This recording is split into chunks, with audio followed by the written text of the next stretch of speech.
அதிமுக முன்னாள் எம்எல்ஏ தமிழ்மொழி காலமானார். மேல்மலையனூர் தொகுதி முன்னாள் எம்எல்ஏ தமிழ்மொழி ராஜதத்தன் உடல்நலக் குறைவால் காலமானார். 2001 சட்டமன்ற தேர்தலில் அதிமுக சார்பில் போட்டியிட்டு வெற்றி பெற்று சட்டப்பேரவைக்கு சென்றவர். உடல் நலம் பாதிக்கப்பட்டு சென்னையில் உள்ள மருத்துவமனை ஒன்றில் சிகிச்சை பெற்று வந்த நிலையில் இன்று காலை அவரது உயிர் பிரிந்தது. தமிழ்மொழி ராஜதத்தன் மறைவுக்கு அதிமுகவினர் பலரும் இரங்கல் தெரிவித்து வருகின்றனர்.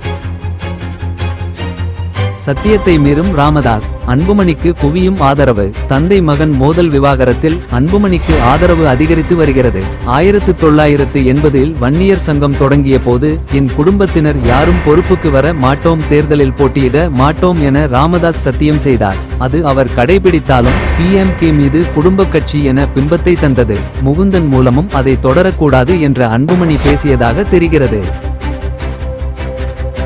யார் அந்த சார்? திமுக பாணியில் களம் இறங்கிய அதிமுக. அண்ணா பல்கலை மாணவி வன்கொடுமை விவாகரத்தில் யார் அந்த சார் என்ற வாசகத்துடன் அதிமுகவினர் மாநிலம் முழுவதும் பல்வேறு இடங்களில் போஸ்டர்கள் ஒட்டி உள்ளனர். மாணவியை மிரட்டிய ஞானசேகரன் சம்பவத்தின் போது ஒருவரிடம் செல்போனில் பேசியதாகவும் கூறப்படுகிறது. போலீசார் அதை மறைத்து யாரோ காப்பாற்ற முயல்வதாக அதிமுக குற்றம் சாட்டியுள்ளது. அதிமுக ஆட்சியின் போது திமுகவும் இதேபோல் போஸ்டர் ஒட்டியது குறிப்பிடத்தக்கது.